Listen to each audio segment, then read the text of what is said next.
It's great to see everyone returning to our channel and checking out the new video. This video is here to help you level up and improve your life. Enjoy the video and feel your power grow gradually over the course of your life. Have any of you noticed how there is nothing that we enjoy more than a really good question? And have you noticed how just really good answers come in response to really good questions? You notice that? And have you noticed then that really good solutions come in response to really good problems? Doesn't it sort of make you want to let yourself off the hook a little bit and give yourself the leeway of identifying what the problem is so that you can experience the joyous experience of the solution taking shape because you let the problem take shape? You don't let the problem take shape. Better said, the whole time the problem is taking shape, the whole time the solution is taking shape. It's happening at the same time. You just have to decide, how big does this problem need to get before you're ready for the solution? How about that for a good way to say it?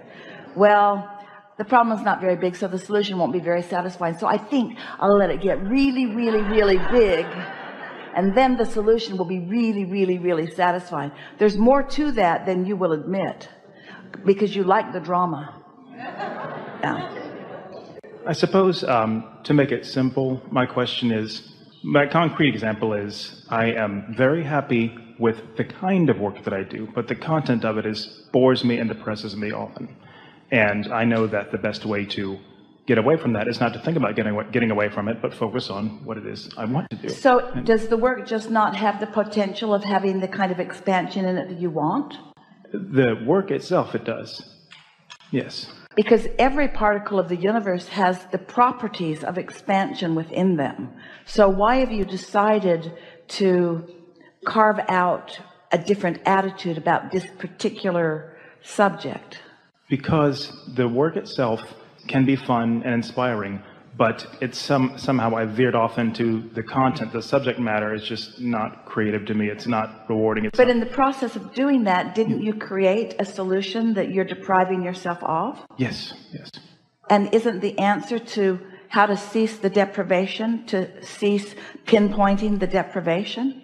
It's the story that you're telling that is the problem. You see, you don't know that because it feels to you like you're telling the story in response to this reality. And that might be, but you're creating the next reality in response to the story that you're telling about the current reality. Couldn't you take satisfaction in the improved approach that you have? Has it ever surprised you that you could go so long before you figured out a substantially better way to do something when that better way was possible all along? Happens often. Do you think that you have some unique tricks or skills that you've discovered that you apply that others using the same program may not even know about? Yeah. Can you feel that your focus varies, that sometimes you're more intuitive than others? Definitely. Is it possible that there is content in some of those videos that your inner being is enjoying that you are not allowing yourself to enjoy along with your inner being? Possibly, yes. Let's really stay here for just a moment, because this is always true. When you feel negative emotion, you always have a different perspective than your inner being. Oh, my inner being likes this. My inner being sees some value in this, and I'm choosing to see no value because I've decided even before I started this one that it's just like the ones that have come before, when nothing is just like what came before. You're different in every moment. Your relationship with your inner being is different in every moment.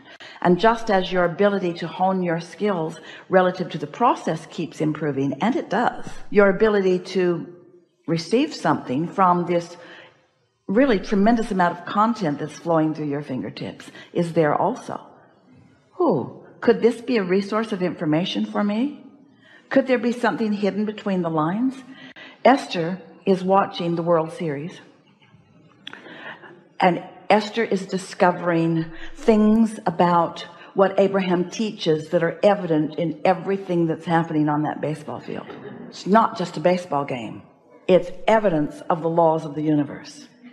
It's evidence of momentum. It's evidence of the way the energy is flowing. It's evidence of how that person feels right here, right now. It's evidence of the momentum of the crowd. It's evidence of everything that she's come to know.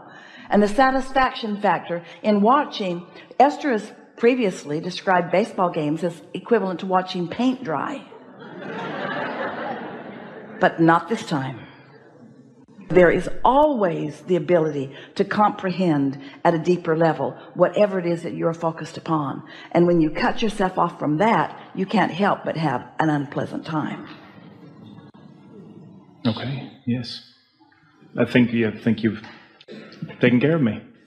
And anyway, there's another thing we want to cap this off with, and you're going to like this. Conditional living of life, which is I seek out good conditions to observe so that I can have a good feeling response to what I'm observing, traps you because it makes you need only good conditions in order to feel good. But achieving alignment anyway frees you to the entire spectrum of life and this planet and the participants on it. There are riches for you in the most unlikely places. And when you discover them, then a plethora of magnificent things is possible to be discovered everywhere. If you will be more selective in your sifting, if it will matter more to you how you feel than anything else, then what your experience will be is one of bliss. Because as you look at a relationship that has been happening for a while, and you deliberately look for things that make you feel good, and you practice looking at things that make you feel good until you activate within yourself that vibration, then what happens is those people that you are interacting with literally rise to match your vibration. We're not kidding you about that. You've seen it sometimes with children. You'll see a child with one person behave one way and the same child with another person behave entirely differently. And you say, I cannot even believe that that is the same child. And what is happening is different people have activated different vibrations. In other words, you are multifaceted beings. This is a vibrational universe, and everything is about vibration. Everything is about law of attraction. It is a universe of inclusion. There is no exclusion. So whatever it is you are offering vibrationally, that represents your life experience. So let's say that you have a particular poignant relationship with someone when you are very young, and that relationship causes, for whatever reason, a vibration to be activated within you. Maybe you begin to feel vulnerable. Maybe somebody picks on you on a pretty regular basis, and you develop some patterns of vulnerability or defensiveness. And then you practice them and practice them and practice them so much so that almost everybody that shows up in your experience treats you in similar ways, until later people say about you, well, you have a chip on your shoulder, or you're very defensive. When you come into your first relationship, that begins to evolve pretty quickly. And then in psychotherapy, it is determined, well, that happened in second grade. And we say, a lot of things happened in second grade and third grade and fourth grade. A lot of things happened. A lot of things happened yesterday. Some things will happen today. But now you are in the place that you understand about vibration. Now you are in the place that you understand that your emotions tell you about how you are feeling. And they tell you how much of who you really are you are allowing.